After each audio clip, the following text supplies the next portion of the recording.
The Rolling Stones logo is one of the most recognizable rock and roll emblems in the world. This internationally recognized symbol is important to more than just music fans.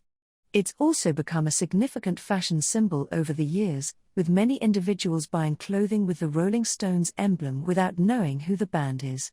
The Rolling Stones mouth logo, sometimes known as the lips and tongue logo, is both visually appealing and profoundly symbolic. Here, we'll take a closer look at the meaning and history of the iconic Rolling Stones logo. The tongue logo of the Rolling Stones has become a symbol of wild party animals and rock and roll fans alike. This design, like many other well-known logos, has taken on a life of its own. Today, it may be found all over the world, splashed on everything from t-shirts to automobiles. John Pash made the first Rolling Stones lips because Mick Jagger wanted to honor the Hindu goddess Kali. Kali was the goddess of force and vitality. As a result, the meaning of the Rolling Stones logo is far deeper than many people think. The black and red logo is a perfect representation of energy, as well as rock lifestyles and guitar riffs that are a bit risque. A vote in 2018 named the emblem the most classic t-shirt design in the UK. But, unlike many other famous logos in history, the Rolling Stones symbol hasn't changed much over time. Part of this could be attributed to the logo's deeper meaning. As a brand icon, a portrayal of a Hindu deity is motivating. Some people think that the lips and tongue emblem were made to look like Jagger's mouth. However, the design was actually based on the goddess Kali, who had a big mouth and a pointed tongue that stuck out. Pash, on the other hand, has said that the idea to put the focus on the mouth came in part from Mick Jagger's lips, which are his most noticeable feature. The hot lip symbol, which is the Rolling Stones symbol, hasn't changed much over the years. Pash believes this is because the icon is more than just an image, it is a universal statement. Rock and roll is frequently associated with defiance and taking a position. The act of sticking your tongue out is usually considered anti-authority.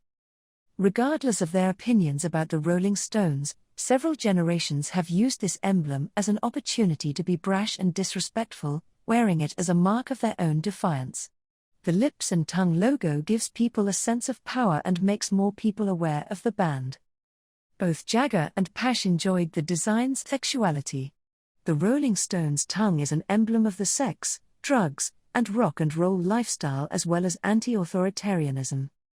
Now let's take a look at the story behind the Rolling Stones logo. The Rolling Stones have one of the most recognizable careers and most controversial band logos in music history. It's easy to spot with its cherry red lips and tongue peeping between the logo's fangs. In 2020, the logo will celebrate its 50th birthday, while the band will celebrate its 60th year of music. The tongue and lips, often known as the hot lips insignia, transcended music beyond the Stones fans. It is now a standard printed on everything from mugs to t-shirts, so even non-fans may enjoy it.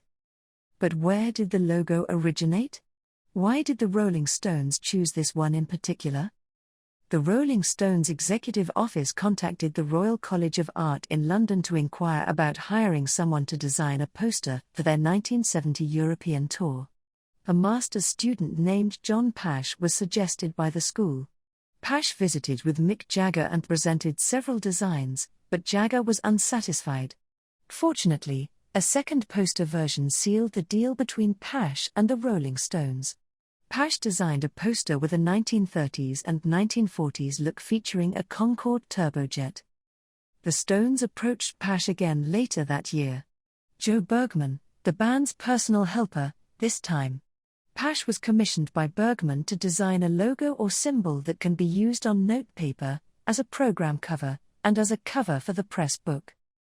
Pash and Jagger reconvened to talk about the logo.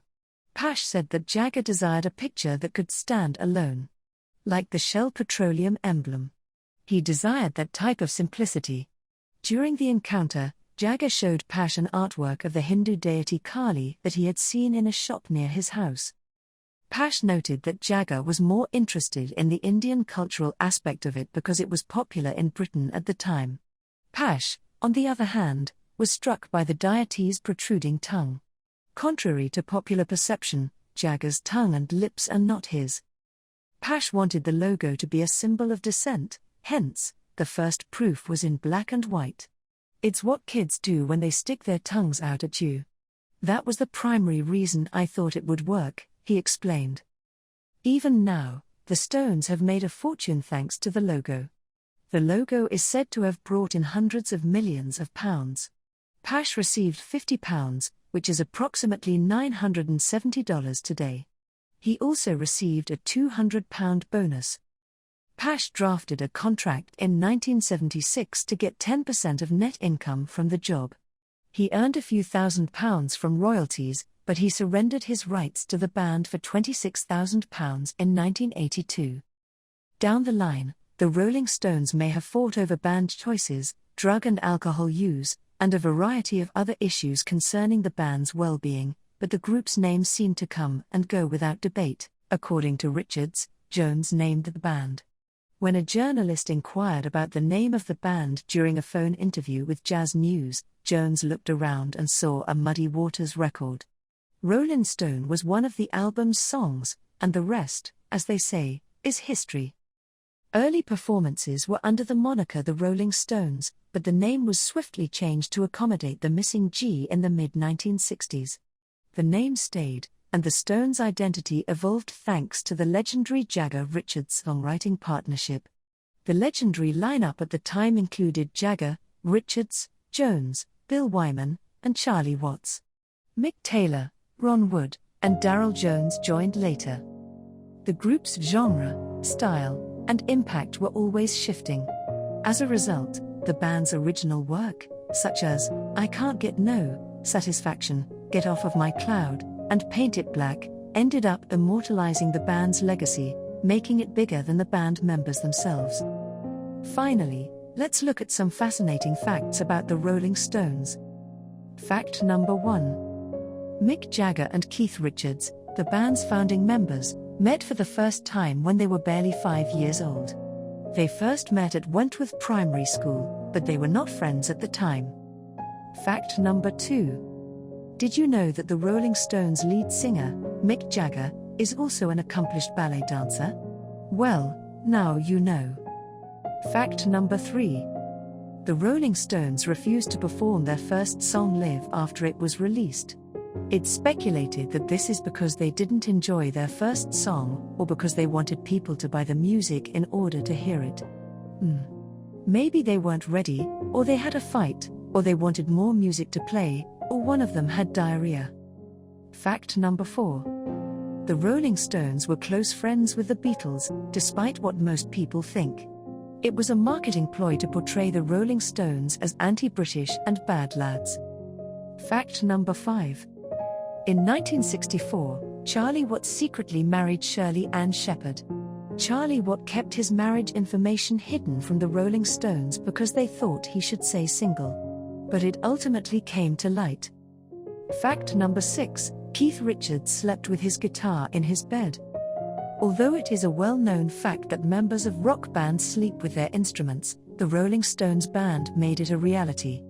During the sessions for Goat Head Soup, which came out in 1973, Keith Richards was found sleeping with his guitar. Fact number 7. Members of the Rolling Stones were not invited to the premiere of the Beatles' Record a Hard Day's Night. As a result, Brian Jones, Charlie Watts, and Keith Richards showed up for the Beatles' party. Fact number 8. When the Rolling Stones manager Andrew Loog Oldham met John Lennon and Paul McCartney, he asked them to donate a song. They both wrote and donated the song I Wanna Be Your Man, which became a 1963 hit for the Rolling Stones band. Fact number 9. When it comes to the Rolling Stones, we know it's going to be massive. So it's no wonder that when the band performed at Copacabana Beach in 2006, 1.5 million fans attended, making it the largest rock concert ever. Fact number 10. Do you know what the Rolling Stones' former bassist Bill Wyman is doing now that he has left the band? He is genuinely pursuing his different hobbies, one of which is metal detecting. And finally, fact number 11, the Rolling Stones advertised Tequila Sunrise. The Rolling Stones tried tequila sunrise for the first time while attending a private party in California. They liked the drink so much that they ordered it during gigs during their travels. They even taught bartenders how to make this drink, making it popular. In conclusion, the Rolling Stones' renowned lips and tongue logo is still one of the most instantly recognizable emblems in the world today.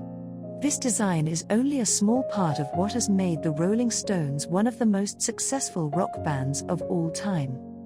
The Stones have amassed enormous fame and fortune over the years, and their logo has nearly taken on a life of its own. Today, this amazing image is more than just a logo for one of the best-known companies in the world. It is a worldwide symbol of freedom, courage, and empowerment.